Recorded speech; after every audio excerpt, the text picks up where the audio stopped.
أشهد أن محمد رسول الله.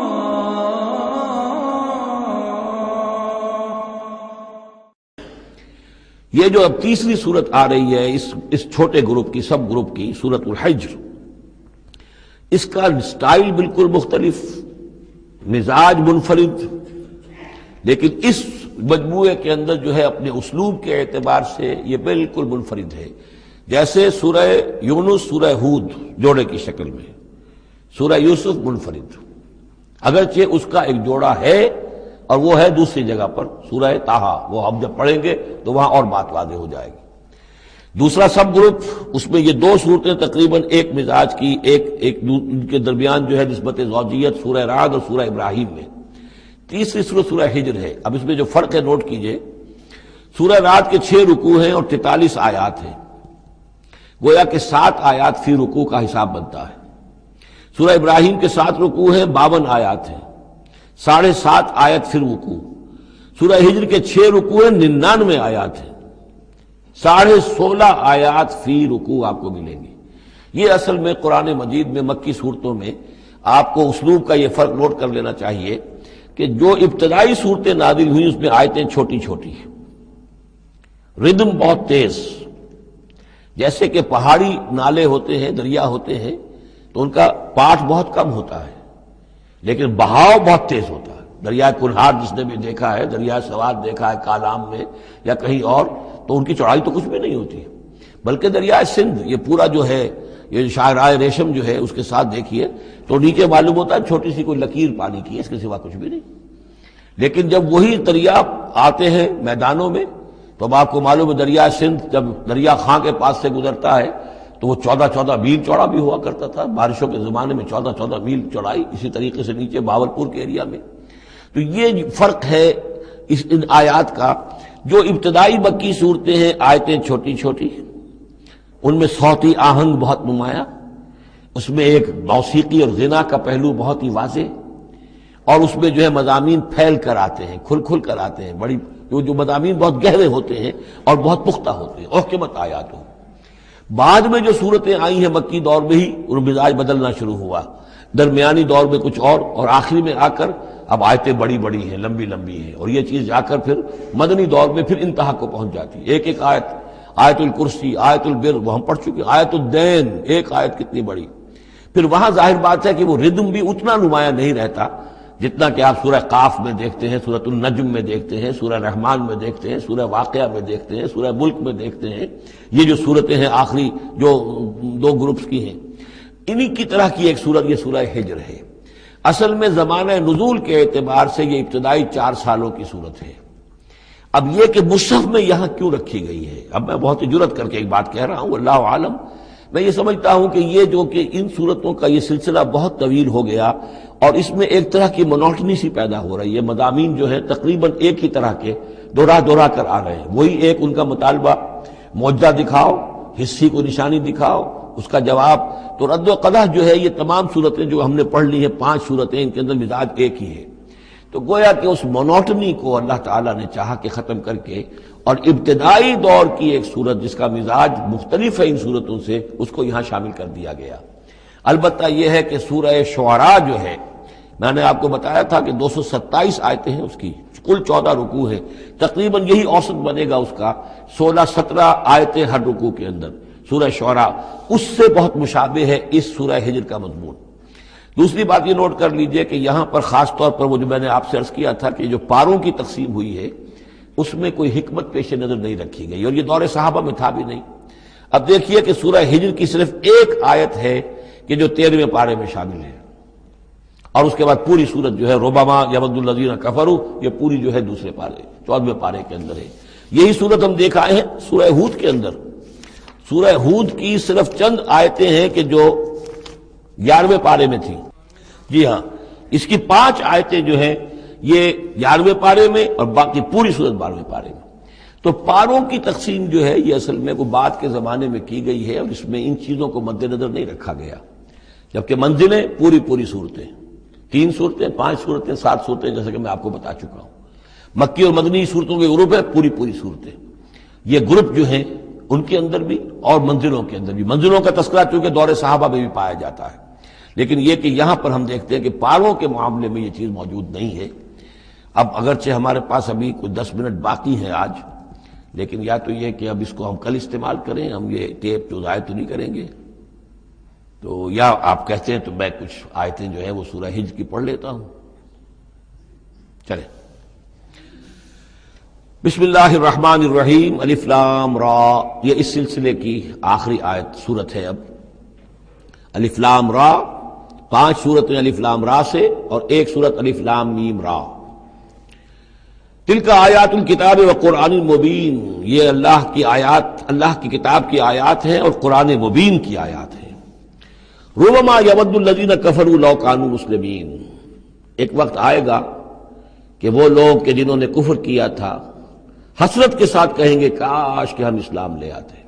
وہ وقت آئے گا، ان کا کفر ان کے لیے حسرت بن جائے گا. ذرہم یاکلوا ویتمتعوا، اے نبی چھوڑیے ان کو، نظر انداز کر دیجئے، اپنی توجہ ان کی طرف سے ہٹا لیجئے. یہ کھا پی لیں، تمتع کر لیں، فائدہ اٹھا لیں، زمین کے اندر رہ کر جو کھانا پینا ہے، جو چرنا چگنا ہے کر لیں. وَيُلْهِهِمُ الْعَمَلُ، اور امیدیں ان کو غافل کیے رکھیں. یہ جو یلہم العمل ہے، الہا یلہی الہاءً، غافل کر دینا. حدیث میں آتا ہے ما قل وکفا خیر مما کثر والہا، اگر کوئی شے کم ہے لیکن کفایت کر جائے، آپ کی ضرورت پوری ہو جائے، یہ اس سے کہیں بہتر ہے کہ زیادہ ہو اور وہ غافل کر دے. اگر زیادتی ہے، فراوانی ہے، رزق کی سر و سامان موجود ہے، ہر چیز، کوئی ضرورت کبھی اٹکتی نہیں، تو اللہ یاد نہیں آئے گا، اللہ سے غفلت ہو جائے گی. اس سے بہتر یہ ہے کہ ضرورت تو پوری ہو جائے، کسی کے سامنے دست سوال دراز نہ کرنا پڑے، لیکن یہ ہے کہ اس سے زیادہ نہ ہو کہ تاکہ غفلت نہ ہو. ما قل وکفا خیر مما کثر والہا، الہاکم التکاثر، وہ صورت مبارکہ ذہن میں رکھیے. وَيُلْهِهِمُ الْعَمَلُ، طول عمل کہلاتا ہے. یہ انسان لمبے لمبے نقشے بناتا چلا جاتا ہے، میں یوں کروں گا، پھر ایسے کروں گا، پھر اس طرح کروں گا، پھر اس سے یہ کہ وہ کارخانہ بنا لوں گا، پھر ایک اور کارخانہ بنا لوں گا، یا یہ کہ اپنے پروفیشن کے اندر یہ کام کروں گا، اس طرح آگے بڑھوں گا. اسی میں مگن رہتا ہے، زندگی ختم ہو جاتی ہے. فَسَوْفَ يَعْلَمُونَ، تو ان قریب انہیں معلوم ہو جائے گا اور انہیں حقیقت جو ہے ان پر منکشف ہو جائے گی. وَمَا أَهْلَكْنَا مِنْ قَرْيَةٍ إِلَّا وَلَهَا کِتَابٌ معلوم، اور ہم نے کسی بھی بستی کو ہلاک نہیں کیا مگر یہ کہ اس کا وقت معین تھا، لکھا ہوا، اس سے پہلے وہ عذاب نہیں آیا. مَا تَسْبِقُ مِنْ أُمَّةٍ أَجَلَهَا وَمَا يَسْتَأْخِرُونَ، اور جب وہ وقت آ جاتا تھا تو نہ کوئی امت وہ اس سے پہلے آگے بڑھ سکتی تھی اور نہ وہ پیچھے کر سکتے تھے. وہ وقت تو معین ہے اللہ کا، تو نہ وہ پیچھے کر سکتے ہیں نہ امت آگے بڑھ سکتی ہے. وَقَالُوا يَا أَيُّهَا الَّذِي نُزِّلَ عَلَيْهِ الذِّكْرُ إِنَّكَ لَمَجْنُونٌ، اور بڑی ڈھٹائی کے ساتھ انہوں نے کہا اے وہ شخص جس کا یہ گمان ہے کہ اس پر ذکر نازل ہوا ہے. یہ ترجمہ میں کر رہا ہوں، ورنہ لفظی ترجمہ کیا ہوگا؟ اے وہ شخص جس پر ذکر نازل کیا گیا ہے، انک لمجنون، ہمارے نزدیک تو تم مجنون ہو، تمہارا دماغ خراب ہو گیا ہے، تم پر جن کا اسیب کا سایہ آ گیا ہے، یا تمہارا دماغی توازن صحیح نہیں رہا. لہذا بامحاورہ ترجمہ ہوگا اے وہ شخص، قالوا یا ایھا الذی، اے وہ شخص جو یہ سمجھتا ہے، جس کو یہ زوم ہے، جس کا گمان ہے، نزل علیہ الذکر، کہ اس پر اللہ کی طرف سے الذکر نازل ہوا ہے، یاد دہانی نازل ہوئی ہے، انک لمجنون، ہمارے نزدیک تو تم دیوانے ہو گئے ہو. معاذ اللہ ثم معاذ اللہ. لو ما تاتینا بالملائکۃ ان کنت من الصادقین، کیوں نہیں لے آتے فرشتوں کی فوج ہمارے سامنے اگر تم سچے ہو. ما ننزل الملائکۃ الا بالحق، اور اللہ تعالیٰ کی طرف سے جواب آ رہا ہے ہم نہیں اتارا کرتے فرشتوں کو مگر حق کے ساتھ. فرشتے تو آتے تو عذاب لے کر آتے ہیں، فیصلہ لے کر آتے ہیں. فرشتے آئے تھے حضرت لوط کی قوم کے اوپر اور سدوم اور عمورہ کی بستیوں پر عذاب لانے کے لیے آ گئے تھے. تو یہ فرشتوں کو بلانا چاہتے ہیں، اپنی شامت بلانا چاہتے ہیں. ما ننزل الملائکۃ الا بالحق، وہ تو آتے ہیں تو آخری فیصلے کے لیے آتے ہیں. وما كانوا اذا منذرین، اور پھر انہیں کوئی اور پھر مہلت نہیں دی جاتی. انا نحن نزلنا الذکر وانا له لحافظون، یقیناً ہم ہی نے یہ ذکر نازل کیا ہے اور ہم ہی اس کے محافظ ہیں، ہم اس کی حفاظت کریں گے. یہ آیت مبارکہ بہت اہم ہے، جیسا کہ اس سے پہلے بھی عرض ہو چکا ہے کہ قرآن کی محفوظیت کے معاملے میں کہ اللہ تعالیٰ نے اس کی حفاظت کا ذمہ خود لیا ہے. یہاں تک تو تعلق ہے انا نحن نزلنا الذکر کا تو یہ چیز تو اپلیکیبل ہے تورات کو بھی اور انجیل کو بھی. تورات بھی اللہ نے نازل کی، ہم پڑھ چکے سورہ مائدہ میں انا انزلنا التوراۃ فیہا ھدی ونور، فیہا ھدی ونور. انجیل نازل کی ہم نے، اس میں ہدایت بھی تھی، نور بھی تھا. لیکن دوسرا ٹکڑا انا لہو لحافظون، ہم ہی ہیں اس کی حفاظت کرنے والے، یہ صرف ایکسکلوسیو ہے معاملہ قرآن کا. اس کے سوا کسی اور صحیفہ آسمانی اور کسی کتاب سماوی کو اللہ تعالیٰ نے ضمانت نہیں دی. اور اس کی وجہ یہی ہے کہ اصل ہدایت نامہ جو ابدی ہے، جو کامل ہے، وہ ابھی آنے والا ہے. لہذا یہ سابقہ ایڈیشنز جو ہیں، نامکمل ایڈیشنز ہیں، یہ تو یوں سمجھیے کہ انٹرم پیریڈ کے لیے کچھ انسٹرکشنز تھی جو دے دی گئیں، ان کو مستقل طور پر محفوظ رکھنے کی کوئی ضرورت نہیں تھی. یہ ختم نبوت پر ایک بہت بڑی دلیل ہے کہ کسی بھی قادیانی سے اگر بات کی جائے تو اگر اس سے یہ کہا جائے کہ آیا تمہارے نزدیک قرآن میں ہدایت کامل ہوئی یا نہیں، تو جواب دے گا ہدایت تو کامل ہو گئی. نمبر 2، کیا تمہارے نزدیک قرآن محفوظ ہے یا نہیں؟ اگر وہ محفوظ بھی ہے تو پھر کسی اور وحی کی ضرورت کیا ہے؟ اللہ تعالیٰ کوئی کام عبث تو نہیں کرتا، ضرورت کے بغیر نہیں کرتا، کسی مقصد کے بغیر نہیں کرتا. یا تو یہ کہیں کہ ابھی ہدایت کامل نہیں ہوئی تھی، وہی جاری رہنی چاہیے، اس کا جواز ہو جائے گا. یا کہیں کہ کامل تو ہو گئی تھی قرآن میں لیکن وہ تو ضائع ہو گئی، محفوظ نہیں رہی، تب بھی وحی کی کھڑکی جو ہے اس کے کھلے رہنے کا جواز پیدا ہوگا. لیکن اگر کوئی شخص ان دونوں باتوں کو نہ مانے بلکہ اعتراف کر لے کہ ہدایت قرآن میں کامل ہو گئی اور یہ کہ وہ محفوظ بھی ہے، تو پھر اجرائے وحی، یہ تھا اصل میں جو فتنہ اٹھایا ہے غلام احمد قادیانی نے کہ وحی تو ایک نعمت تھی، کیسے بند ہو سکتی ہے، وحی کا سلسلہ جاری رہے گا. لیکن اس کو لے کر اس نے جو ہے پھر آگے اپنی نبوت کا دعویٰ کیا. لیکن اجرائے وحی کے لیے ضرورت عقلی جو ہے وہ دو شکلوں کے سوا ثابت نہیں ہو سکتی. یا ہدایت کامل نہیں ہوئی ہوتی جیسے کہ ابھی تورات میں نہیں ہوئی تھی، انجیل میں نہیں ہوئی تھی، قرآن میں آ کر کامل ہو گئی، یا کامل ہو کر اور وہ گم ہو گئی ہو، اس میں کوئی ترمیم و تنسیخ ہو گئی ہو جو کہ پھر وحی کے ذریعے سے اس کی تصحیح ہو سکے. اور دونوں باتیں اگر کوئی نہیں مانتا تو کوئی عقلی دلیل جو ہے وحی کے جاری رہنے کے لیے موجود نہیں. وَلَقَدْ أَرْسَلْنَا مِن قَبْلِكَ فِي شِيَعِ الْأَوَّلِينَ، اور اے نبی ہم نے آپ سے پہلے بھی رسول بھیجے تھے اگلی جماعتوں میں، اگلی قوموں میں. یہ شیعہ اس علیحدہ ہو جانے والے، کیونکہ قومیں بڑھتی چلی گئی نسلوں کے اندر. حضرت نوح علیہ السلام کی قوم تقسیم ہو گئی، ان کے 3 بیٹوں سے نسلیں بنتی چلی گئیں، تو یہ گویا کہ شائع ہونا، علیحدہ ہونا، پھیل جانا، پھیلتی چلی گئی. وما یاتیہم من رسول الا کانوا بہ یستہزئون، اور نہیں آیا ان کے پاس کوئی بھی رسول، جب بھی کبھی آیا مگر وہ استہزاء کرتے رہے، تبصر کرتے رہے. کذالک نسلکہ فی قلوب المجرمین، اسی طریقے سے ہم اس کو چبھو دیتے تھے مجرموں کے دلوں کے اندر. مجرموں کے دلوں میں جا کر وہ چبھ جاتی تھی، وہ سمجھ لیتے تھے کہ حق ہے، لیکن چونکہ ان کے مفادات پر زد پڑتی تھی تو وہ استہزاء کرتے تھے. لا یؤمنون بہ، وہ ایمان نہیں لائیں گے اس پر. وقد خلت سنت الاولین، اور اے نبی یہ پہلوں کی بھی یہ سنت گزر چکی ہے. یہی طریقہ ہمیشہ رہا ہے، جیسے آج آپ آئے ہیں یا ذکر آپ پر نازل کیا گیا ہے، ایسے ہی ہم رسولوں کو بھیجتے رہے، کتابیں ان پر نازل ہوئیں، لیکن یہ کہ انہوں نے مان کر نہیں دیا. وَلَوْ فَتَحْنَا عَلَيْهِمْ بَابًا مِّنَ السَّمَاءِ فَظَلُّوا فِيهِ يَعْرُجُونَ، اور اگر ہم نے اس پر آسمان کا کوئی دروازہ کھول بھی دیا ہوتا اور وہ اس میں چڑھنے لگتے، تب بھی وہ یہ کہتے لَقَالُوا إِنَّمَا سُكِّرَتْ أَبْصَارُنَا، کہ ہماری تو نگاہوں پہ کچھ جادو کر دیا گیا، شکر کر دیا گیا، نظر بندی کر دی گئی تھی. بل نحن قوم مسحورون، حقیقت میں تو ہم جادو کی زد میں آ گئے تھے.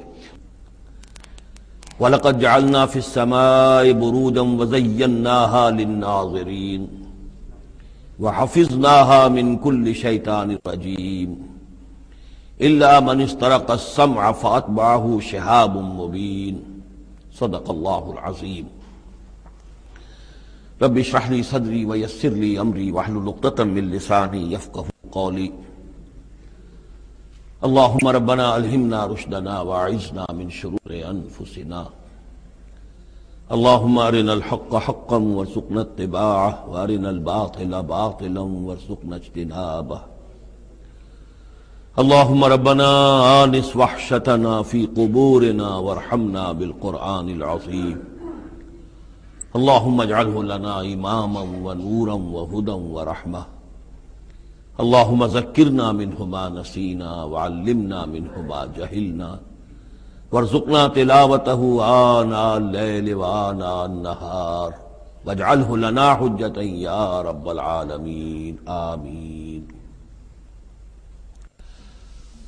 سورہ ہجر کے پہلے رکوع میں، جس کا ترجمہ ہم کر چکے ہیں، دو مرتبہ قرآن حکیم کے لیے لفظ آیا ہے الذکر، اس کی طرف خصوصی توجہ کی ضرورت ہے۔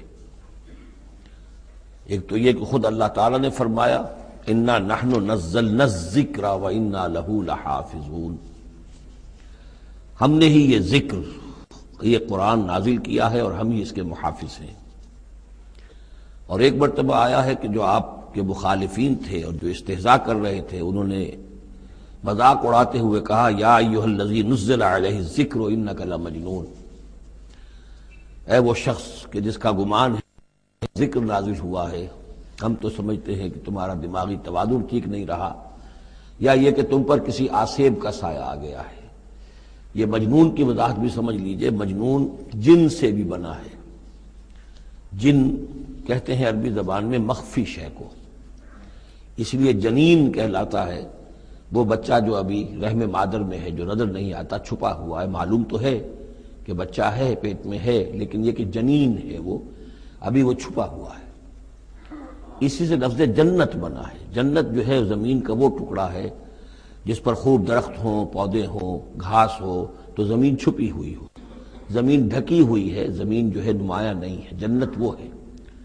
جن علیہ اللیل کا آیا تھا کہ جب حضرت ابراہیم کا تذکرہ تھا، جب رات نے اس پر تاریکی کا پردہ طاری کر دیا تو گویا کہ ہر شے چھپ گئی۔ تو یہ جو جن کسی پر آ جانا، جس کو ہم کہتے ہیں اس پر کو آسیب کا سایہ ہو گیا، تو مجنون کے معنی یہ بھی تھے، اور مجنون اس کو بھی کہتے تھے کہ جس کا دماغی توازن ٹھیک نہ رہا ہو۔ اور یہ بات خاص طور پر نوٹ کرنے کی ہے کہ یہ بات اصل میں حضور کے بارے میں بالکل ابتدائی دور میں کہی گئی تھی، اور اس کے کہنے والوں میں وہ لوگ بھی تھے کہ جو معاندانہ انداز میں نہیں بلکہ ہمدردانہ انداز میں کہہ رہے تھے۔ یعنی بالکل شروع میں جب حضور نے دعویٰ کیا نبوت کا اور فرمایا کہ اس طرح میں تھا وہاں غار حرا میں، اور وہاں فرشتہ آیا ہے، جبرائیل آیا ہے، تو بہت سے لوگوں کو گمان ہوا کہ معلوم ہوتا ہے کہ کوئی بدروح، کوئی آسیب کا سایہ ہو گیا ہے انہیں۔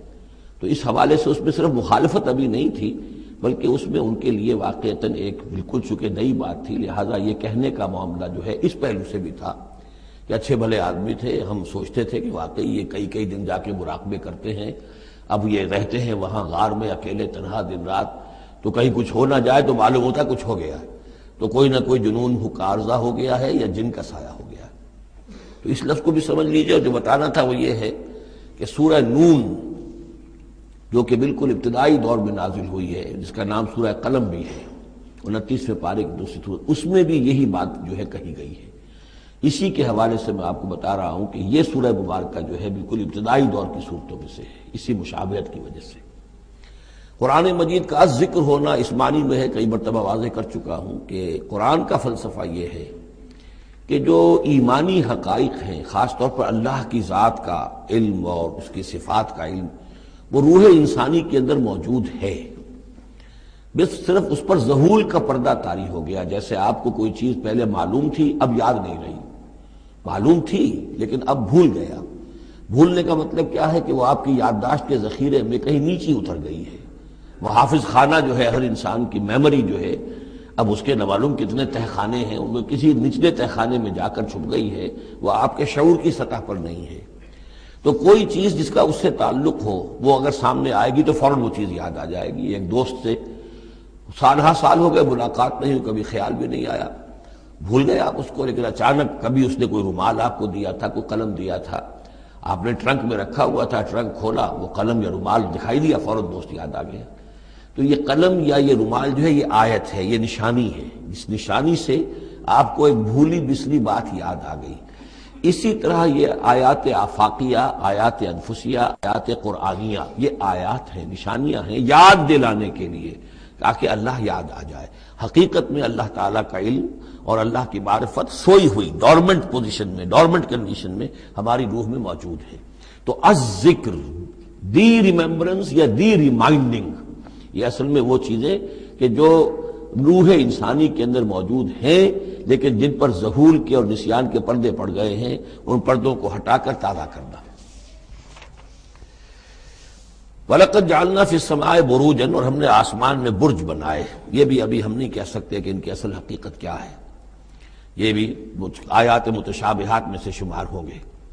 وَزَيَّنَّاهَا لِلنَّاظِرِينَ، اور ہم نے اسے مزین کر دیا ہے آسمان کو اور برجوں کو دیکھنے والوں کے لیے، جو بھی ستارے نظر آتے ہیں، کیا رنگا رنگ نقشہ آسمان پر نظر آتا ہے۔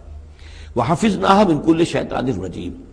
البتہ اب یہ وہ بات ہے جو ایمان بالغیب کے حوالے سے ہمیں ماننی ہوگی کہ ان ستاروں کا ایک کام یہ بھی ہے کہ اللہ تعالیٰ نے ان کو گویا کہ پہرے کی جگہیں بنایا ہے، ہم نے حفاظت کی ہے ان کی ہر شیطان رجیم سے، جو بھی شیطان مردود ہے اس کی طرف سے حفاظت کا یہ سارا سامان ہے کہ جو آسمانوں میں کیا گیا ہے۔ اب اس کے لیے آج میں چاہتا ہوں کہ وہ بات آپ سمجھ لیں اچھی طرح، کہ جیسے آپ آگے آ بھی جائے گا کہ انسانوں کی تخلیق جو ہے وہ تو یوں سمجھیے اس کائنات کے تخلیق کے اعتبار سے بڑی ریسنٹ شے ہے، بڑی ماضی قریب کی بات ہے۔ انسانوں سے بہت پہلے جنات پیدا کیے گئے تھے، جنات سے بہت پہلے ملائکہ پیدا کیے گئے تھے، اور انسانوں کی ارواح بھی اسی دور میں پیدا کی گئی جبکہ یہ ملائکہ پیدا کیے گئے تھے۔ تو جتنی مخلوقات کو ہم جانتے ہیں، بہت سی مخلوقات اب بھی ایسی ہوگی کہ جس کا ہمیں کوئی شعور نہیں، ادراک نہیں، ہم جانتے ہی نہیں۔ جیسے ابھی ہمیں ریسنٹلی معلوم ہوا وائرس بھی کسی بلا کا نام ہے، اس سے کچھ پہلے ہمیں معلوم ہوا بیکٹیریا بھی کسی چیز کو کہتے ہیں، ورنہ یہ کہ ان چیزوں کا کوئی علم ہمیں نہیں تھا۔ ابھی پتہ نہیں اور کیا کیا چیزیں ہیں کہ جو ظہور میں آنے والی ہیں، لیکن جو چیزیں بھی آج تک ہم جانتے ہیں ان میں یوں سمجھیے کہ جن ہستیوں میں خود شعوری ہے، سیلف کانشسنس، وہ تین مخلوقات ہیں صرف، ملائکہ، جنات اور انسان۔ باقی جو حیوانات ہیں زمین کے اوپر، چاہے وہ بر کے ہیں یا بحر کے ہیں یا ہوا کے ہیں، فضا کے ہیں، پرندے ہوں یا زمین پر چلنے والے خشکی کے جانور ہوں یا دریا میں اور سمندر کے اندر جو بھی حیوانات ہیں، مچھلیاں ہیں یا اور جاندار ہیں، ان سب میں شعور تو ہے، خود شعوری نہیں ہے۔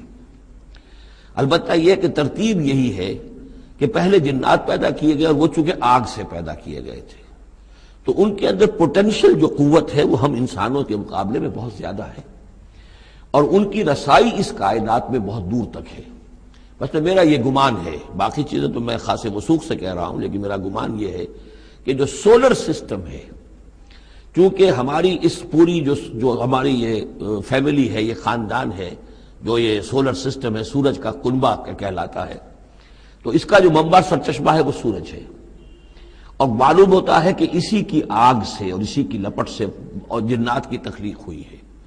تو یہ جنات، سولر سسٹم پورا کا پورا جو ہے وہ جنات کے دائرے میں داخل ہے، وہ اس میں آ جا سکتے ہیں۔ اس کے لیے انہیں کسی راکٹ کی ضرورت نہیں، کسی مشین کی ضرورت نہیں، کسی ذرائع کی ضرورت نہیں، بلکہ اس کی استعداد ان کے اندر موجود ہے۔ یہ پھر اپنی اس استعداد سے فائدہ اٹھا کر اس سے آگے جب ملائکہ کے ذریعے سے کچھ احکام اترتے ہیں، آسمان سے اللہ تعالیٰ کی کوئی تدبیر ہے، ملائکہ کے حوالے کیے گئے ہیں، تو یہ پھر ان سے کچھ چیزیں اچکنے کی کوشش کرتے ہیں، تاکہ وہ جا کر انسانوں میں سے جو وہ عامل لوگ ہیں، کاہن لوگ ہیں، ان کو جا کے ان کو کچھ بتا دیں کہ اب یہ ہونے والا ہے۔ اس لیے کہ ملائے اعلیٰ میں فیصلہ ہو گیا، اللہ تعالیٰ کے ہاں ایک چیز کی تدبیر جو ہے وہ طے ہو گئی، اب اللہ تعالیٰ نے فرشتوں کے حوالے کیا ایگزیکیوشن کے لیے۔ ایسے ہی ہے جیسے کہ پریزیڈنٹ ہاؤس سے تو ایک حکم جو ہے وہ جاری ہو گیا، اب اس کا اجرا ہوا ہے، اب کوئی ٹائپ کرے گا، ٹائپ کر کے اسے ڈسپیچ کرے گا، وہ پھر کسی جگہ پر پہنچے گا، پہنچتے وقت لگے گا۔ اگر وہ جو ٹائپسٹ ہے جس نے ٹائپ کیا ہے وہ ٹیلی فون کرتے کہ صاحب اب یہ حکم آنے والا ہے، وہ تو آ جائے گا، تو ظاہر بات ہے وہ حکم تو پہنچ گیا اس کو، اور اس کے حوالے سے وہ جس شخص کو اس نے یہ خبر دے دی ہے وہ اپنی دکان چمکا سکتا ہے کہ دیکھیے مجھے پہلے سے معلوم تھا کہ یہ حکم آنے والا ہے۔ تو اس کائناتی حکومت کے اندر یہ سلسلہ ہے جس کے لیے کہ پھر اللہ تعالیٰ نے اس سولر سسٹم سے آگے کی جو بھی یونیورس ہے اس میں، یہ میرا گمان ہے جو میں عرض کر رہا ہوں، اللہ عالم، اس میں جنات کو آگے بڑھنے سے روکنے کے لیے ان ستاروں کے اندر وہ میزائلز نصب کر رکھے ہیں کہ جب بھی کوئی جنات میں سے ادھر آگے ٹریس پاس کرنے کی کوشش کرتا ہے تو اس پر وہ میزائل پھینکا جاتا ہے، جس کو ہم شہاب ثاقب کہتے ہیں۔ یہ ہے پورا نظام کہ جو یہاں ہمارے سامنے آ رہا ہے۔ تو اس کی یہ حقیقت بہت حد تک تو یوں سمجھیے کہ ایمان بالغیب، کل من عند ربنا، ہمارے رب کی طرف سے ہے، ہم اس پر ایمان رکھتے ہیں، لیکن اب کسی نہ کسی حد تک یہ چیزیں جو ہے، جو بھی ہماری سائنٹیفک اب جو ارتقاء ہو رہا ہے، ترقی ہو رہی ہے، اس کے ساتھ کچھ نہ کسی درجے میں کوآپریشن ہو جاتی ہے۔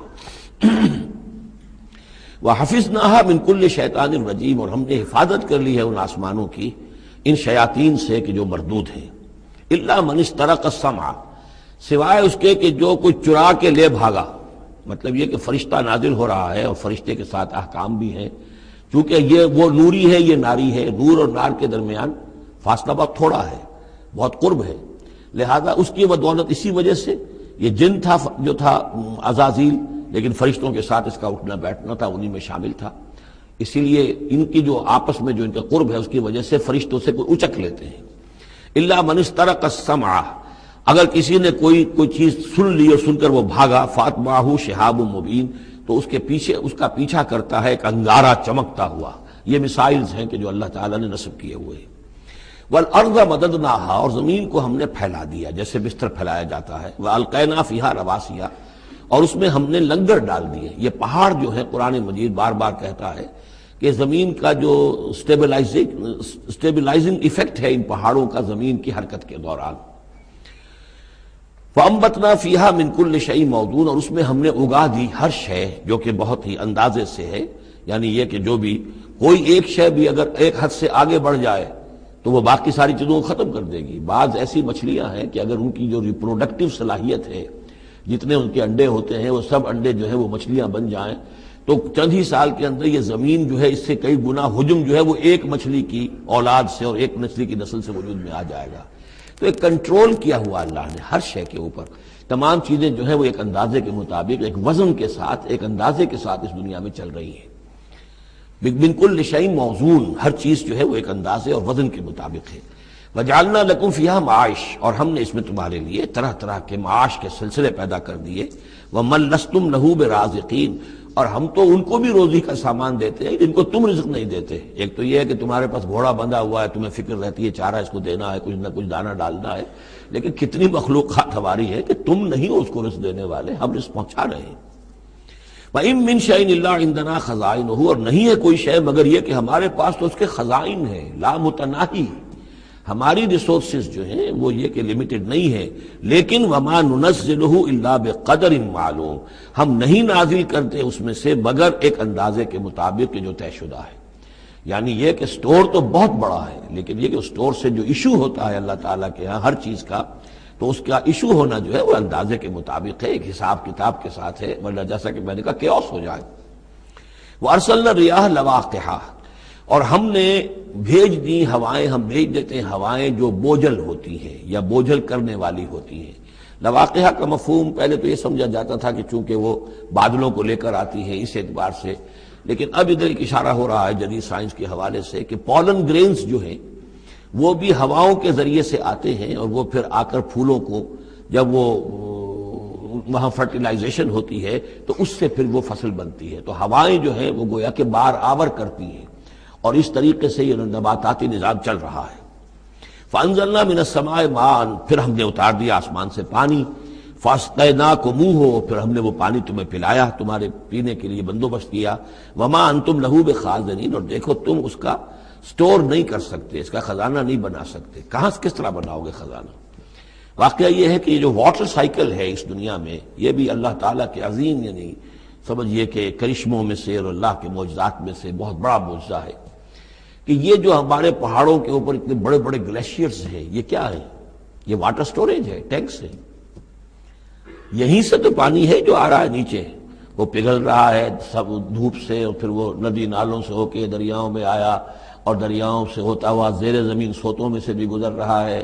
وہ آپ نے کہیں پمپ سے نکال لیا، کہیں کنواں کھود لیا، پھر وہ پانی سارا کا سارا سمندروں کے اندر پہنچ گیا، ڈرین ہو گیا، پھر سمندر سے اب یہاں پر وہ ہو رہا ہے کہ دھوپ کی تمازت سے اب اس کی وہ بخارات بن رہے ہیں، اور وہ بخارات اوپر جا رہے ہیں، پھر وہ واپس جا رہا ہے، پھر وہ جو اوور ہیڈ ٹینکس ہیں وہ پھر جو ہے ریپلینش ہو رہے ہیں، وہ ساری جو کمی ہو گئی تھی پھر نئی برف پڑ گئی ہے، نیا سٹور۔ یہ جو نظام ہے اللہ کا، اور یہ واٹر سائیکل سے ہی زندگی قائم ہے۔ مبدأ حیات پانی ہے، مادہ تخلیق حیوانات کا، جو اس دنیا کے حیوانات ہیں ان کا مادہ تخلیق مٹی ہے، مادہ تخلیق جنات کا آگ ہے، مادہ تخلیق انسانی ارواح اور ملائکہ کا نور ہے، لیکن مبدأ حیات جو ہے، حیات انسانی جو ہے یہاں پر، یا حیات حیوانی جو زمین کی ہے، اس پلینٹ کے اوپر جو زندگی ہے، اس کا مبدأ پانی ہے، اس حیات کا۔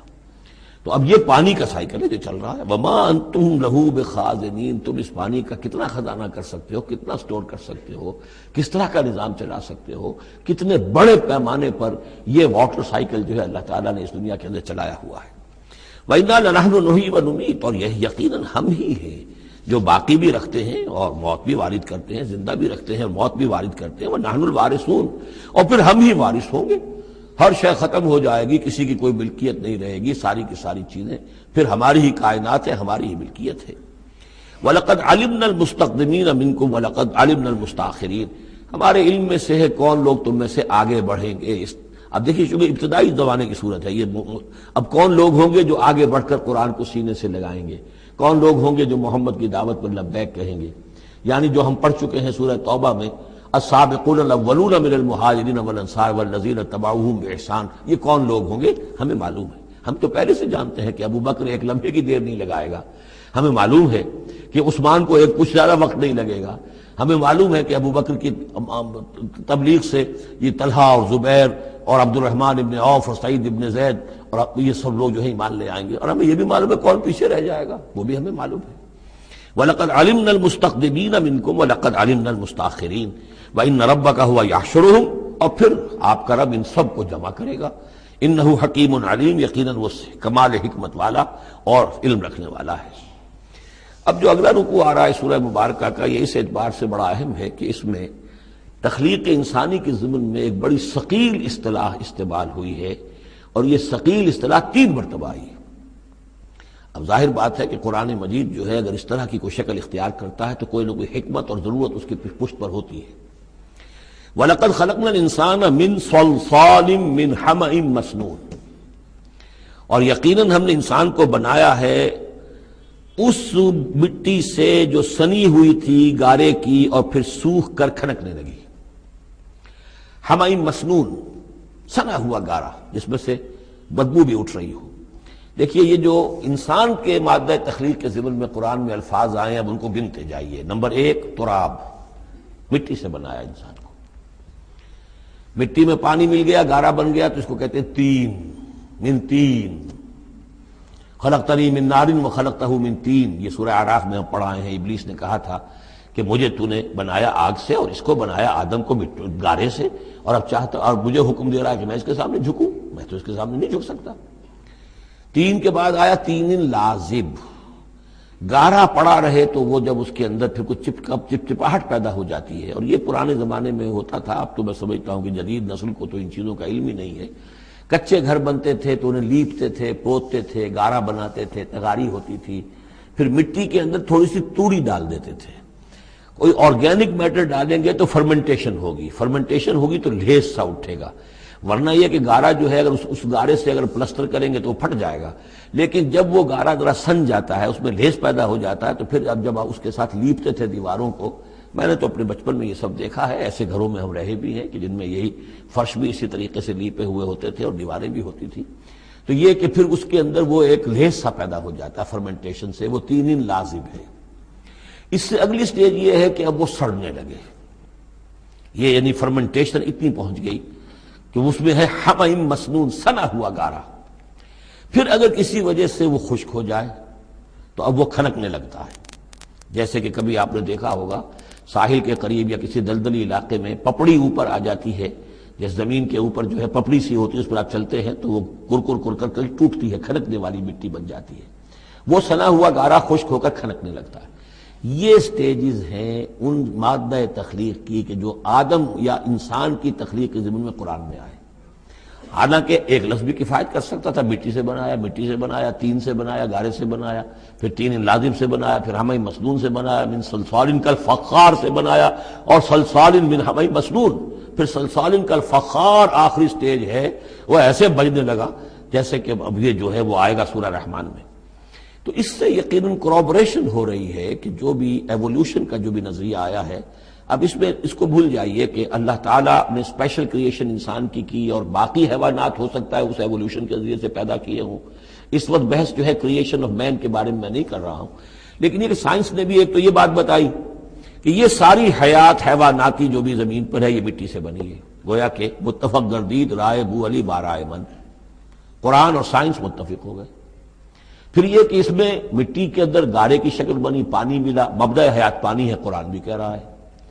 پھر یہ کہ وہ ساحلی علاقوں پر دلدل بنی، اور دلدل کے اندر پھر وہ فرمنٹیشن وہاں ہوئی، اور اسی میں پھر جب وہ دراڑیں سی پڑ جاتی ہیں سمندر کے قریب دلدلی علاقے میں، تو وہاں سے ان کا کہنا ہے کہ حیات کا آغاز ہوا، الجی یا امیبا، حیواناتی حیات، اور یا یہ کہ نباتاتی حیات کا۔ تو یہ چیزیں جو ہیں یہ سٹیجز تقریباً اسی کے ساتھ، یہ تمام الفاظ جو ہیں قرآن کے جو استعمال کر رہا ہے ان کے ساتھ کسی حد تک اس کا ایک ربط اور تعلق قائم ہوتا ہے۔ اور ہم نے بنایا انسان کو اس مٹی سے جو سڑنے کے بعد، اس گارے سے کہ جو سڑنے کے بعد سنا ہوا گارا پھر وہ کھنکنے لگا تھا سوکھ کر۔ والجان خلقناہ من قبل، اور جنات کو ہم نے پیدا کیا تھا پہلے، من نار السموم، لو کی آگ سے۔ اب یہ سموم سے مراد کیا ہے؟ بعد سموم آپ نے سنا ہوگا، وہ تیز لو جو آیا کرتی تھی، صحراؤں میں آتی ہے، آگ جھلک دینے والی گرم ہوا۔ تو اصل میں ایک ہوتا ہے جیسے کہ ہم نے فزکس میں پڑھا تھا، جن لوگوں نے تھوڑی بہت فزکس پڑھی ہوگی ایف ایس سی میں، کہ یہ جو شعلہ ہوتا ہے، فلیم کا ایک حصہ وہ ہوتا ہے جو نظر آتا ہے، لیومینس، وہ نظر آتا ہے، اس کے اندر حرارت کم ہوتی ہے، اور ایک انویزیبل جو ہوتا ہے اس کے گرد حالہ جو نظر نہیں آتا، اس میں ہوتی ہے تیزی شدید جو ہوتی ہے، سب سے زیادہ ٹیمپریچر جو ہوتا ہے وہ اس میں ہوتا ہے کہ جو اس کا حصہ نظر نہیں آتا۔ اس حصے سے، آگ کی اس لو سے، اس لو کی لپٹ سے یا لو کی لپٹ سے جو بھی اسے کہیں، اس سے ہم نے جنات کو پیدا کیا۔ لیکن یہ سمجھ لیجئے کہ اس سے جنات پیدا کیے گئے، لیکن وہ آگ نہیں ہے۔ ہم مٹی سے پیدا کیے گئے لیکن مٹی نہیں ہے۔ اب ایک یہ کہ قلب ماہیت ہو چکی ہے، ہمارا جو یہ پروٹوپلازم ہے، جو ہمارے ٹیشوز ہیں، باڈی ٹیشوز، وہ مٹی تو نہیں ہے، اگرچہ سورس مٹی ہے، بنے مٹی سے ہیں، لیکن اب مٹی نہیں ہے۔ دوبارہ اگرچہ پھر یہ گل سڑ کر مٹی ہو جائیں گے، اس وقت مٹی نہیں ہے۔ اسی طریقے سے جنات آگ سے بنائے گئے لیکن آگ نہیں ہے، ہاں ان کا مادہ تخلیق آگ ہے۔ اور دوسرا یہ معلوم ہو گیا کہ وہ انسانوں کی تخلیق سے بہت پہلے پیدا کیے گئے۔ وَإِذْ قَالَ رَبُّكَ لِلْمَلَائِكَةِ إِنِّي خَالِقٌ بَشَرًا مِّن صَلْصَالٍ مِّنْ حَمَإٍ مَّسْنُونٍ، اور یاد کرو جب کہ کہا تھا آپ کے رب نے فرشتوں سے کہ میں بنانے والا ہوں ایک بشر اس کھنکھناتے ہوئے سنے ہوئے گارے سے۔ پھر وہی الفاظ، من صلصال من حمأ مسنون، ثقیل لفظ ہے، ثقیل اصطلاح ہے۔ اور یہاں خاص طور پر نوٹ کیجئے کہ لفظ آدم نہیں آیا، بشر بنانے لگا۔ کہیں بھی قرآن مجید میں جہاں یہ تخلیق کے ابتدائی مراحل بیان ہوتے ہیں، لفظ آدم کہیں نہیں ملے گا آپ کو، سوائے وہ ایک آیت میں نوٹ کرا چکا ہوں سورہ آل عمران کی، کہ عیسیٰ کی مثال بھی اللہ کے نزدیک آدم کی سی ہے، خلقہ من تراب ثم قال له کن فیکون، وہ ایک مثال موجود ہے، لیکن باقی کہیں آپ کو بشر، انسان، جب میں بنانے والا ہوں ایک انسان اس مٹی سے سنے ہوئے گارے کی جو سوکھ کر کھنکھنانے لگی ہے، فَإِذَا سَوَّيْتُهُ، جب میں اس کا تسویہ کر لوں۔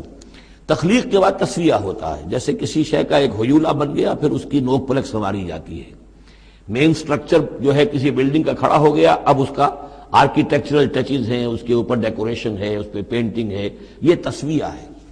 فَإِذَا سَوَّيْتُهُ، پھر جب میں اسے پوری طرح نک سک سے درست کر دوں، صحیح بنا دوں، پورا کر لوں، وَنَفَخْتُ فِيهِ مِن رُوحِي، اور پھونک دوں میں اس میں اپنی روح میں سے، کہ روحی ضمیر متکلم کا صیغہ ہے سیدھا سیدھا، فَقَعُوا لَهُ سَاجِدِينَ، تو گر پڑنا اس کے سامنے سجدے میں۔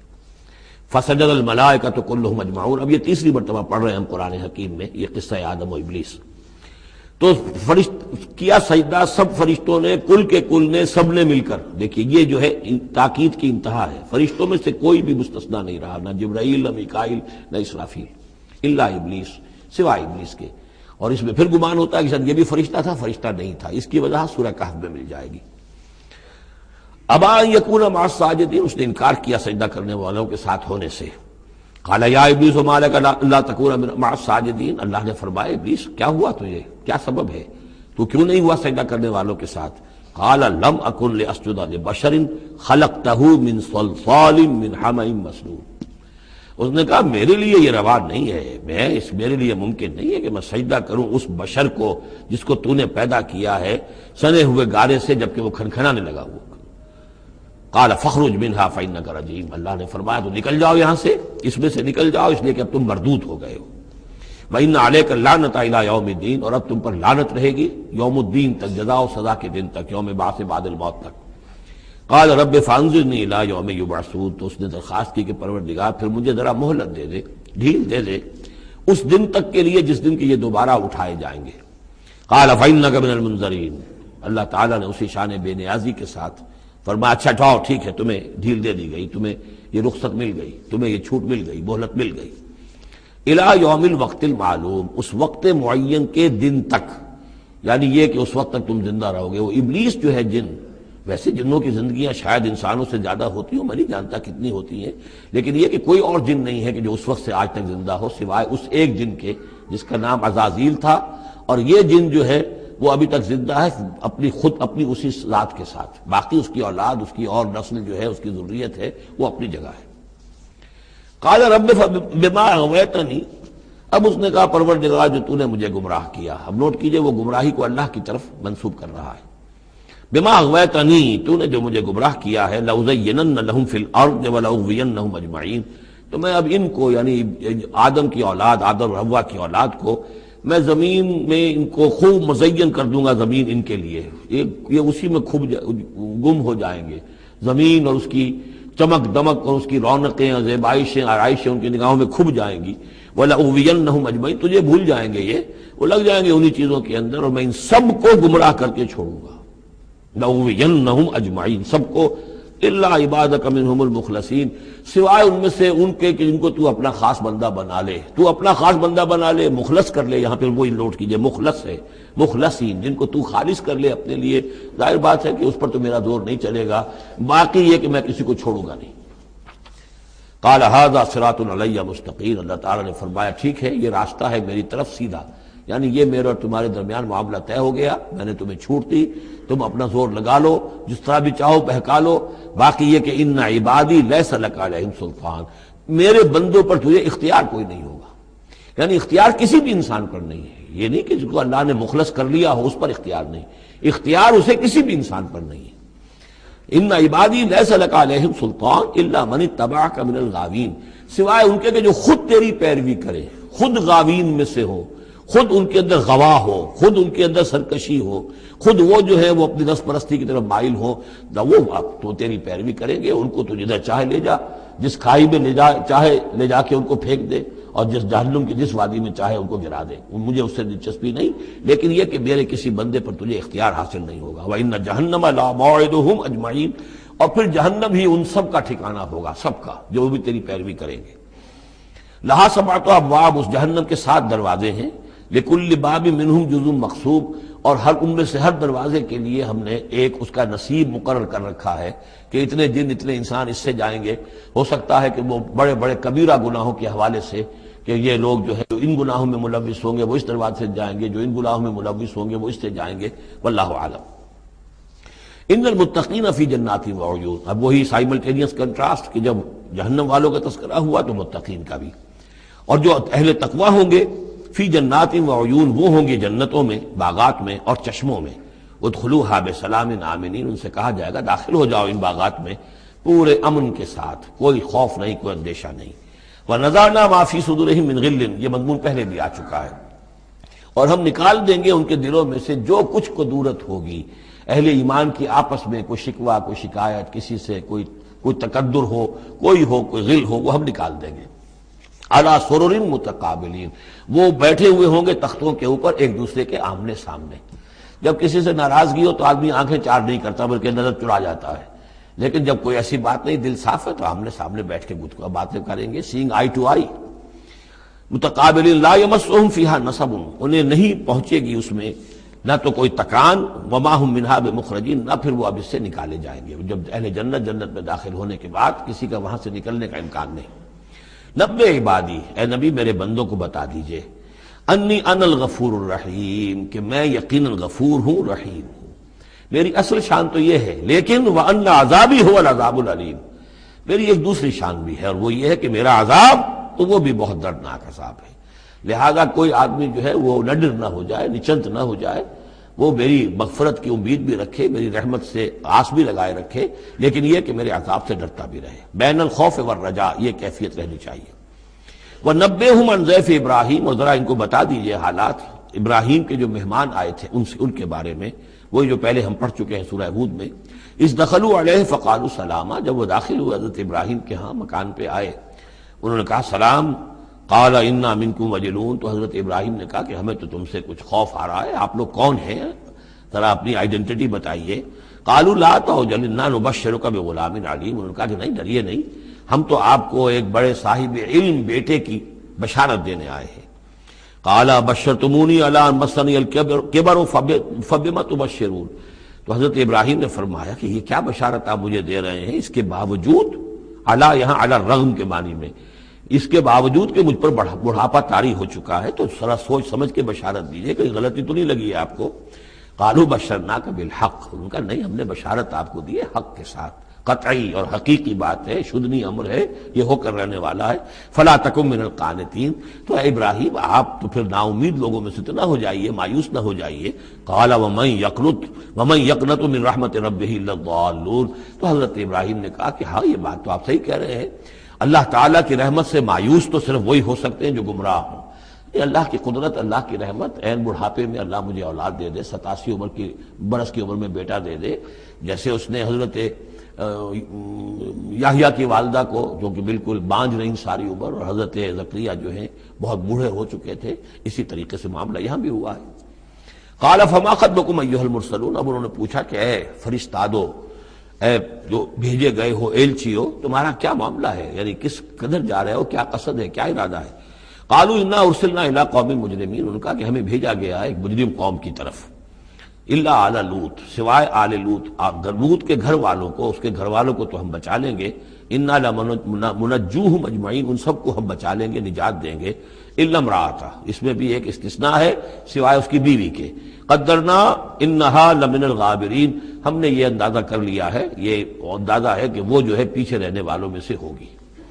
قالوا بل جئناک بما فلما جاء آل لوط المرسلون، تو جب یہ لوط کے گھر پہنچے یہ فرشتادے بھیجے ہوئے اللہ کی طرف سے ایلچی جو آئے تھے، قال انکم قوم منکرون، وہی بات حضرت لوط نے فرمائی کہ آپ لوگ کچھ اجنبی سے لوگ ہیں، میں آپ کو جانتا نہیں، آپ کون لوگ ہیں، کہاں سے تشریف لائے ہیں۔ قالوا بل جئناک بما كانوا فيه يمترون، انہوں نے کہا نہیں، بلکہ ہم تو وہ شے لے کر آئے ہیں آپ کے پاس جس کے بارے میں یہاں کے رہنے والوں کو شک تھا۔ آپ جب کہتے تھے کہ اگر تم باز نہیں آؤ گے، ان خبیث فعل کو نہیں ترک کرو گے، شرک سے باز نہیں آؤ گے، تو تم پر اللہ کا عذاب آئے گا، یہ اس میں شک کرتے تھے، مذاق اڑاتے تھے۔ اب وہ شے ہم لے کر آئے ہیں۔ وَأَتَيْنَاكَ بِالْحَقِّ وَإِنَّا لَصَادِقُونَ، اب ہم اللہ تعالیٰ کے آخری فیصلے کے ساتھ، قطعی اور شدنی فیصلے کے ساتھ آئے ہیں، اور ہم سچے ہیں، جو بات ہم کہہ رہے ہیں وہ درست ہے۔ فَأَسْرِ بِأَهْلِكَ بِقِطْعٍ مِّنَ اللَّيْلِ، تو آپ اپنے گھر والوں کو لے کر نکل جائیے رات کے ایک حصے میں، کہ ابھی رات باقی ہو، صبح ہونے سے پہلے پہلے نکل جائیے۔ وَاتَّبِعْ أَدْبَارَهُمْ، اور آپ بھی ان کے پیچھے پیچھے جائیے۔ وَلَا يَلْتَفِتْ مِنْكُمْ أَحَدٌ، اور کوئی آپ میں سے پیچھے مڑ کر اب دیکھے نہیں، یعنی کوئی دوستی، کوئی یاد آ رہی ہو، کوئی تعلقات اب جو ہے وہ ستا رہے ہوں دل کو۔ وَامْضُوا حَيْثَ تُؤْمَرُونَ، اور اب چلے جائیے وہاں جہاں آپ کو حکم ہوا ہے۔ وَقَضَيْنَا إِلَيْهِ، اور یہ بات ہم نے اس کو بتا دی، یہ فیصلہ ہم نے کنوے کر دیا اسے، ذالک الامر، یہ فیصلہ، ان دابر ہؤلاء مقطوع مصبحین، کہ ان لوگوں کی جڑ صبح ہوتے ہی کاٹ دی جائے گی، یعنی یہ کہ اس پوری قوم کو تہس نہس کر دیا جائے گا، دونوں شہر جو ہیں نسیہ منسیہ کر دیے جائیں گے، یہاں کوئی ایک متنفس بھی نہیں بچے گا۔ وجاء اہل المدینہ یستبشرون، اور اب آئے لوگ وہ دوڑے ہوئے بدماش لوگ جو ہیں وہ خوشیاں مناتے ہوئے آئے کہ بڑے خوبصورت لڑکے جو ہیں آج مہمان ہو کر آئے ہیں لوط کے ہاں، تو ہمارے لیے بڑا اچھا موقع ہے۔ قال ان هؤلاء ضیفی فلا تفضحون، حضرت لوط نے ان سے کہا یہ دیکھو میرے مہمان ہیں، مجھے رسوا نہ کرو، واتقوا اللہ ولا تحزون، اللہ کا تقوی اختیار کرو اور میری بے آبروئی مت کرو۔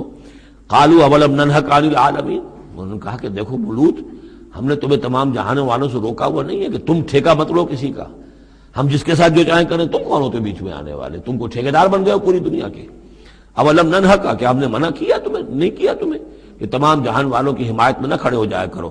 قال ہؤلاء بناتی ان کنتم فاعلین، ان کا یہ میری بیٹیاں حاضر ہیں، اگر تمہیں کچھ کرنا ہی ہے تو یہ کہ ظاہر اللہ تعالیٰ نے تمہارے لیے جو جوڑے بنائے ہیں تو وہ تو عورتیں ہیں، تو وہ ہے، میں عرض کر چکا ہوں، اس سے مراد یہ بھی لی گئی ہے کہ میری قوم کی جو یہ بیٹیاں ہیں تمہارے گھروں میں پڑی ہیں، جن کو تم نے چھوڑا ہوا ہے، اصل میں تو تمہارے لیے اللہ تعالیٰ نے وہ فطری راستہ بنایا تھا، یا یہ کہ انہوں نے اتمام حجت کے لیے، جس کو کہتے ہیں پنجابی میں برے کو گھر پہنچانا، یا آخری بات بھی کہی ہو کہ میں ایسا ہی اگر کوئی معاملہ ہے تو کوئی دو بڑے سردار جو ہیں انہیں کہا ہو کہ میں اپنی بیٹیوں کا نکاح تم سے کیے دیتا ہوں، تمہیں اگر کوئی اس طرح کی کوئی حاجت ہے.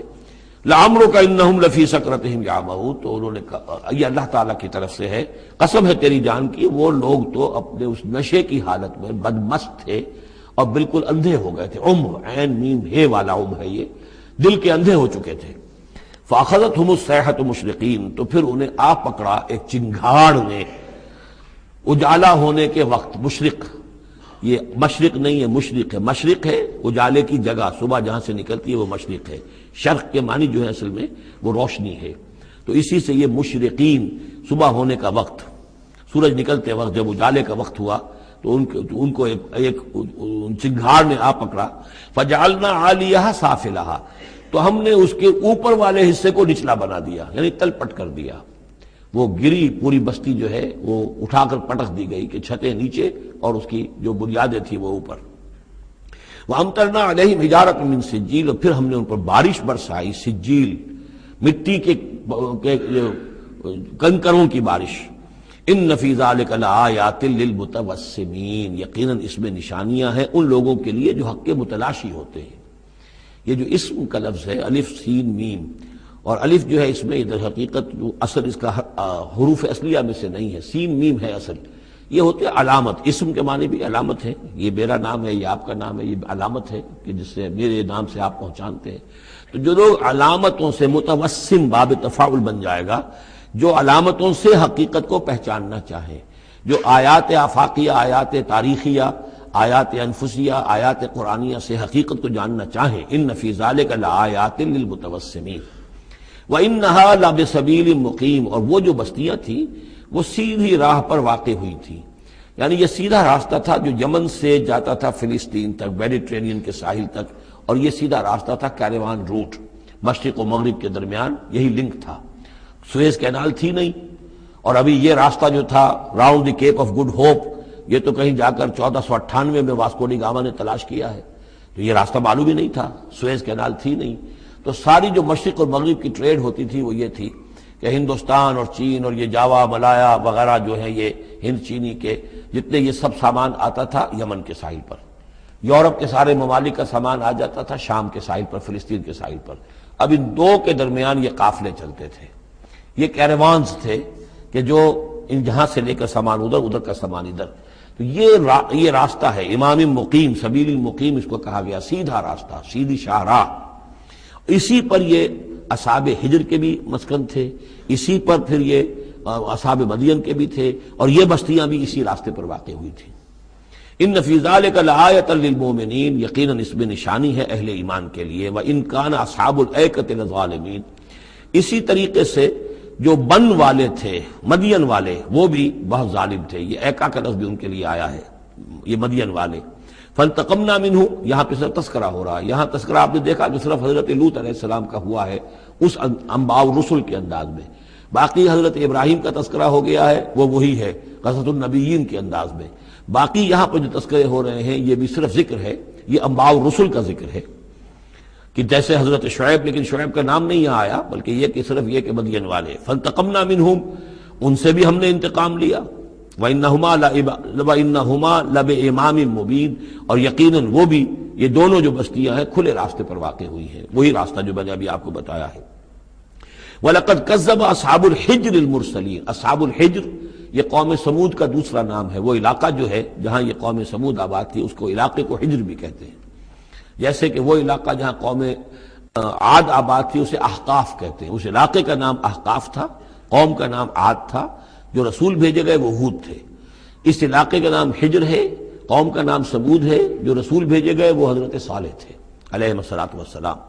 وَلَقَدْ كَذَّبَ أَصْحَابُ الْحِجْرِ الْمُرْسَلِينَ، اسی طرح ہجر والوں لوگوں نے بھی، اس علاقے کے لوگوں نے بھی جھٹلایا بھیجے ہوں کو، رسولوں کو. ان میں سے بہت سے نبی ہوں گے، پھر بعد میں اللہ نے آخری جو ہے حضرت صالح علیہ السلام کو بھیجا رسول کی حیثیت سے. وَآتَيْنَاهُمْ آیَاتِنَا، انہیں ہم نے اپنی آیات دیں. ان کو تو خاص طور پر جو ہے وہ اتنی حصی نشانی دکھائی گئی. ایک وہ جو اونٹنی کا معاملہ، حضرت صالح کی اونٹنی کا معجزہ. فَكَانُوا عَنْهَا مُعْرِضِينَ، لیکن وہ ان سے منہ ہی پھیرتے رہے، اعراض ہی کرتے رہے. وَكَانُوا يَنْحِتُونَ مِنَ الْجِبَالِ بُيُوتًا آمِنِينَ، اور وہ پہاڑوں کو تراش کر اپنے لیے بڑے امن والے گھر بناتے تھے. یہ گھر آج بھی موجود ہیں. میں خود بھی ایک مرتبہ گیا ہوں اور دیکھ کر آیا اس پورے علاقے کو. فاخذتهم الصیحۃ مصبحین، تو انہیں بھی آ پکڑا ایک چنگھاڑ نے صبح کے وقت. فما اغنی عنہم ما كانوا یکسبون، تو کچھ نہ کام آ سکا ان کے وہ ساری کمائی جو انہوں نے کی تھی، جو کچھ انہوں نے مال اسباب جمع کیا تھا، عذاب الہی سے بچانے میں کچھ بھی مفید ثابت نہ ہوا. تو اس سورہ مبارکہ میں گویا کہ حضرت شعیب کا نام لیے بغیر ان کا ذکر آ گیا، حضرت صالح کا نام لیے بغیر ان کا ذکر آ گیا، حضرت لوط کا ذکر جو ہے وہ نام کے ساتھ آیا. تو تین تو ہیں وہ انباء الرسل میں سے، اور ایک حضرت ابراہیم علیہ السلام کا ذکر وہ اسی انداز میں جس انداز میں کہ سورہ ہود میں اس سے پہلے آ چکا ہے. اب جو آخری 15 آیات ہیں اس سورہ مبارکہ کی وہ بڑی اہم ہیں دعوت دین کے اعتبار سے، اور جس حالت میں کہ اس وقت محمد رسول اللہ صلی اللہ علیہ وسلم تھے. اور اس سے بھی آپ کو معلوم ہو جائے گا کہ یہ خاص اس دور میں نازل ہوئی ہے جبکہ حضور کی دعوت جو ہے ابھی ابتدائی مراحل میں تھی، اور ابھی آپ کو پہلے تو آپ کی دعوت کا دور تھا کہ آپ پرسن ٹو پرسن دعوت دے رہے تھے، علل اعلان اس معنی میں نہیں، ڈنکے کی چوٹ نہیں، بلکہ جن سے تعلق تھا، جن سے دوستی تھی، جن سے پرانی واقفیت تھی، جس سے آپ کہیں گے کہ پرسن ٹو پرسن جو ہے دعوت چل رہی تھی. اگرچہ کوئی دور بھی حضور کی دعوت میں انڈر گراؤنڈ دور کا نہیں آیا ہے، خفیہ دعوت ایک دن کے لیے بھی نہیں. بعض لوگ اس دور میں بعض تحریکیں ایسی ہیں کہ جو اس کو خفیہ سے تعبیر کرتے ہیں کہ انڈر گراؤنڈ موومنٹ تھی، تو یہ غلط ہے. انڈر گراؤنڈ دعوت کا حضور کی دعوت میں سیرت میں ایک دن بھی نہیں ہے. البتہ یہ ضرور ہے کہ جیسے ایک نیچرل ایک تدریج ہوتی ہے، اس کے اندر ایک ترقی ہوتی ہے کسی معاملے کے اندر. پہلے آپ نے ذاتی جن سے تعلقات تھے، حضرت ابوبکر بہت پرانے دوست تھے، ان سے سب سے پہلے ان سے بات کی ہے. گھر میں حضرت خدیجہ جو آپ کی اہلیہ تھی ان سے بات کی. حضرت علی ہیں جو چچا زاد بھائی ہیں بلکہ زیر تربیت ہیں، زیر کفالت ہیں، ان سے بات کی ہے. اپنا جو غلام تھا جسے آزاد کر کے منہ بولا بیٹا بنایا ہوا ہے اس سے بات کی. اس طریقے سے پرسن ٹو پرسن. لیکن پھر یہ کہ تقریباً 3 سال کے بعد پھر آپ کو حکم ہوا کہ اب آپ ڈنکے کی چوٹ علل اعلان دعوت شروع. وہ آیت اس سورت مبارک میں آ رہی ہے. وما خلقنا السماوات والارض وما بینہما الا بالحق، اور ہم نے نہیں بنایا، تخلیق فرمایا آسمانوں کو اور زمین کو اور جو کچھ ان کے مابین ہے مگر حق کے ساتھ. پرپز فل کریشن ہے یہ پرپز لیس نہیں ہے، ایٹ رینڈم نہیں ہے، یہ کوئی کھلندرے کا کھیل نہیں ہے جیسے کہ ہندو مائتھولوجی میں ہے. رام کی لیلا ہے، جیسے کوئی بچہ ہے کھیلتا ہے. اب بچے کے کھیلنے میں کوئی حکمت تھوڑا ہی ہوتی، اس نے ایک کھلونا اٹھایا اور پٹخ دیا، پھر کوئی دوسرا اٹھایا، پھر پٹخ دیا، پھر پہلا اٹھا لیا. اب اس میں کوئی حکمت تو نہیں ہے.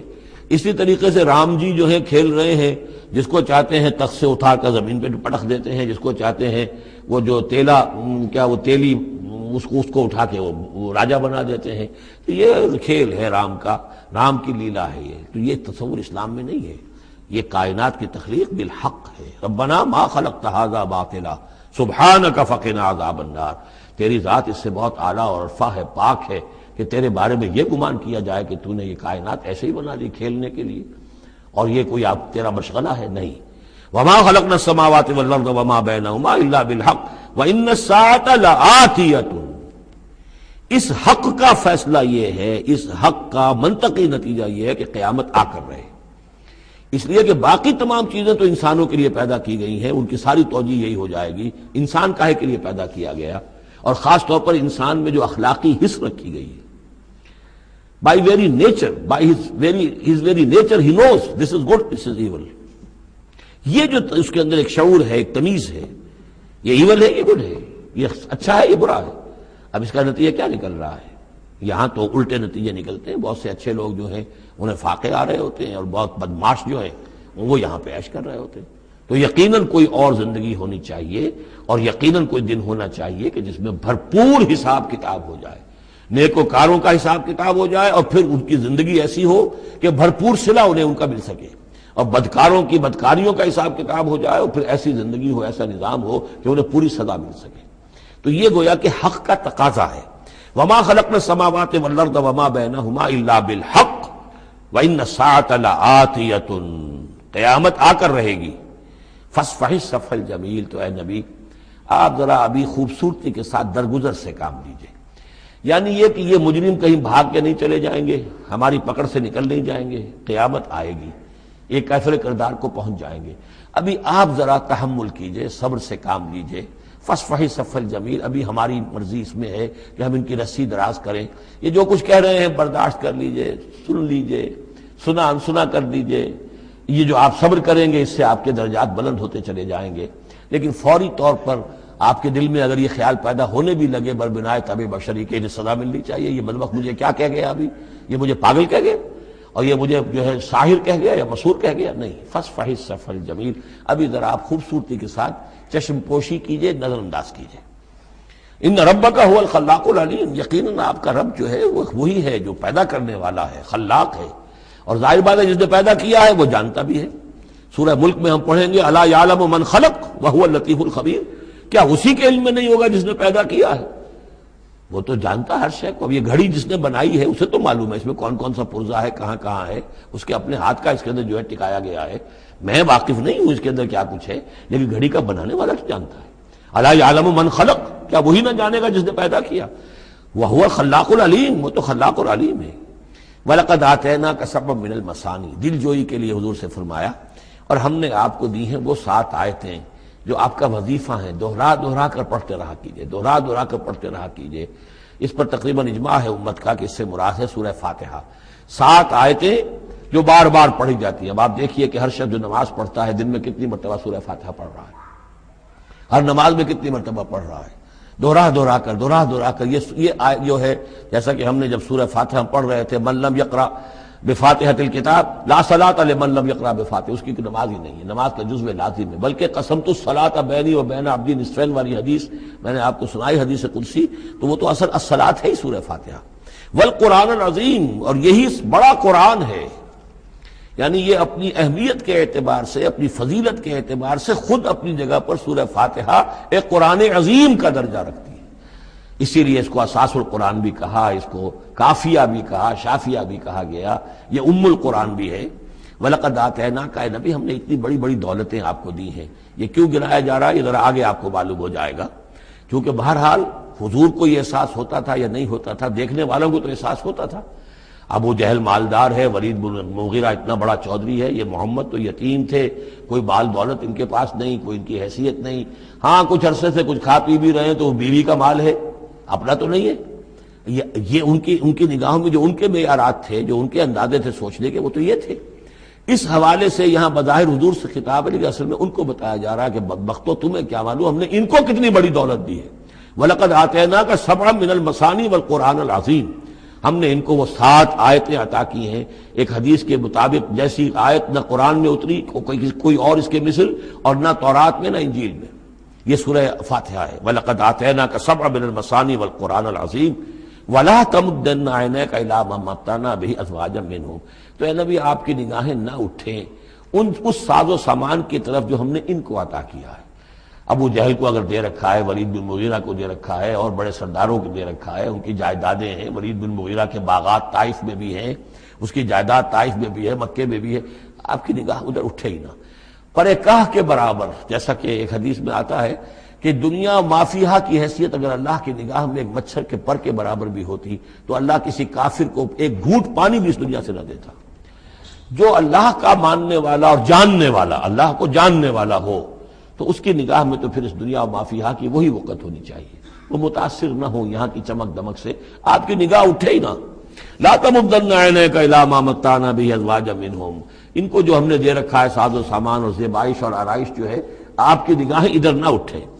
ولا تحزن علیہم، اور اب دیکھیے ان کے اوپر جو بھی اب عذاب آئے گا یا جس عذاب کے مستحق ہو رہے ہیں، اب آپ اس پر غم بھی نہ کھائیے. ٹھیک ہے یہ آپ کا کنبہ ہے، قبیلہ ہے، اب ابو لہب آپ کا چچا بھی ہے، لیکن یہ کہ آپ غم نہ کیجئے. آپ وَاخْفِضْ جَنَاحَكَ لِلْمُؤْمِنِينَ، اور آپ اپنے کندھوں اور بازوؤں کو ذرا جھکا کر رکھیے اہل ایمان کے لیے. یہ ہمارے فقراء جب آتے ہیں، یہ جو غلام طبقے سے جو لوگ آئے ہیں، یہ لوگ جو گرے پڑے طبقات سے تعلق رکھتے ہیں، جب یہ آپ کے پاس آئیں تو آپ ان کا استقبال کیجئے. فَقُلْ سَلَامٌ عَلَيْكُمْ كَتَبَ رَبُّكُمْ عَلَىٰ نَفْسِهِ الرَّحْمَةَ، تو اس انداز میں ان کا استقبال کیجئے، ان کے سامنے تواضع کیجئے، ان کے سامنے اپنے کندھوں کو جھکائیے. وَاخْفِضْ جَنَاحَكَ لِلْمُؤْمِنِينَ، یہی مضمون ایک مرتبہ پھر سورہ طٰہٰ کے اندر آئے گا. وَاخْفِضْ جَنَاحَكَ لِمَنِ اتَّبَعَكَ مِنَ الْمُؤْمِنِينَ، اہل ایمان یہ جو آپ کی پیروی کر رہے ہیں، آپ اپنے ذرا کندھے ان کے سامنے جھکا کر رکھیے.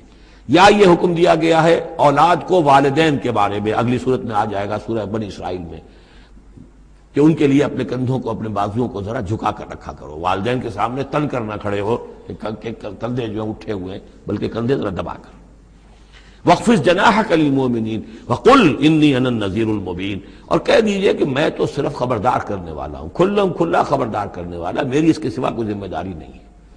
کما انزلنا علی المقتسمین، جیسے کہ ہم نے نازل کیا ہے ان پر کہ جنہوں نے تقسیم کر لیا ہے، الذین جعلوا القرآن عظیم، قرآن کو انہوں نے بوٹیاں بنا لیا ہے، اس کو توڑ کے ٹکڑے کر دیا ہے۔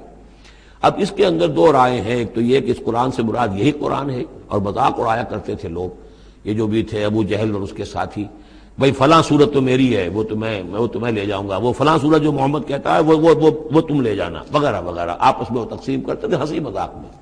تو اس حوالے سے انہوں نے قرآن کو بوٹیاں بنا کر اپنے اندر تقسیم کرنا شروع کر دیا ہے۔ ایک رائے یہ ہے، مجھے وہ زیادہ قرین قیاس معلوم ہوتا ہے کہ قرآن کے لفظ کا اطلاق تورات پر بھی ہوا ہے، کہ یہ قرآن وہ ہے جو محمد پر نازل ہوا، ولا بالذی بین یدیہ، ایک اور جگہ ہم آگے چل کر دیکھیں گے، وہ قرآن جو اس سے پہلے تھا، اور وہ گویا کہ وہ تورات تھی، اللہ کی کتاب۔ تو جس طریقے سے تورات کے ٹکڑے ٹکڑے کر دیے تھے یہود نے، اور قراطیسا تجعلونہ قراطیسا تبدونہا وتخفون کثیرا، یہ ہم پڑھ چکے ہیں سورہ انعام کی آیت نمبر 91 میں۔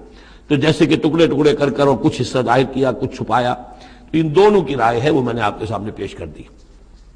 فَوَرَبِّكَ لَنَسْأَلَنَّهُمْ أَجْمَعِينَ، تو تیرے رب کی قسم اے محمد صلی اللہ علیہ وسلم، ان سب کو ہم جمع کر کے رہیں گے۔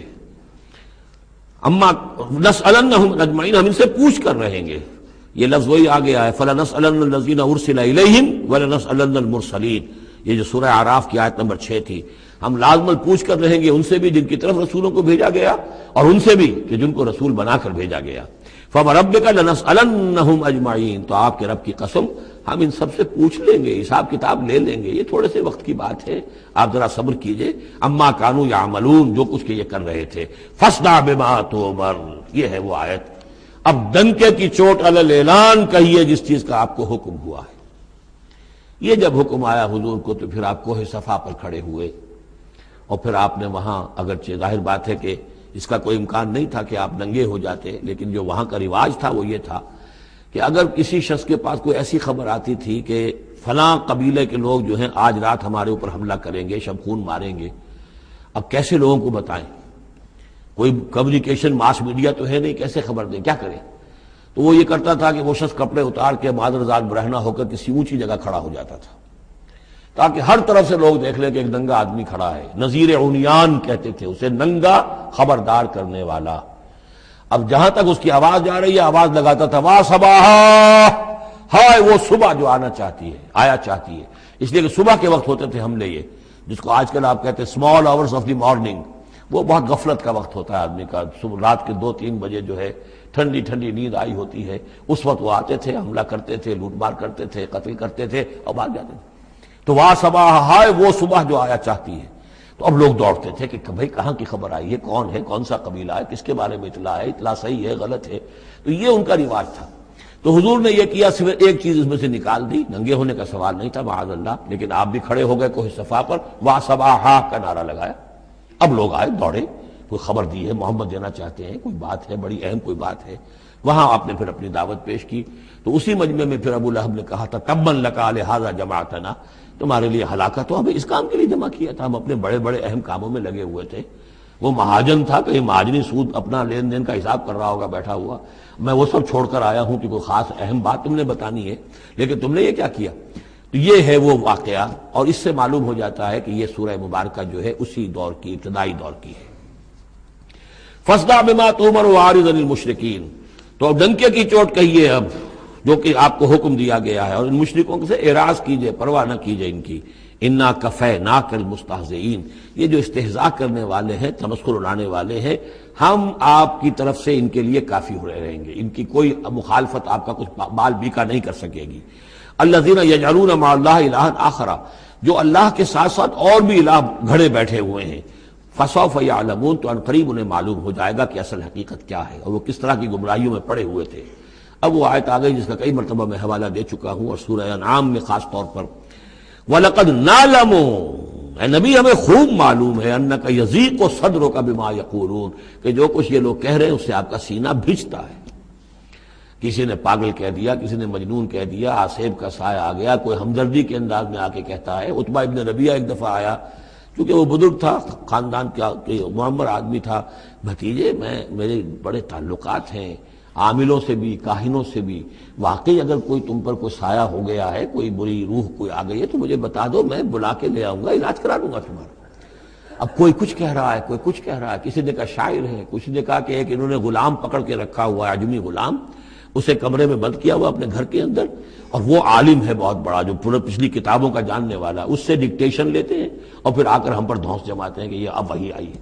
تو یہ ساری باتیں سنتے تھے حضور صلی اللہ علیہ وسلم، تو آپ کو تکلیف پہنچتی تھی، کوفت ہوتی تھی۔ وَلَقَدْ نَعْلَمُ، اے نبی یہ نہ سمجھیے کہ ہمیں اندازہ نہیں ہے کہ آپ کو کوفت ہو رہی ہے، آپ کو تکلیف ہو رہی ہے، آپ کا سینہ بھینچتا ہے۔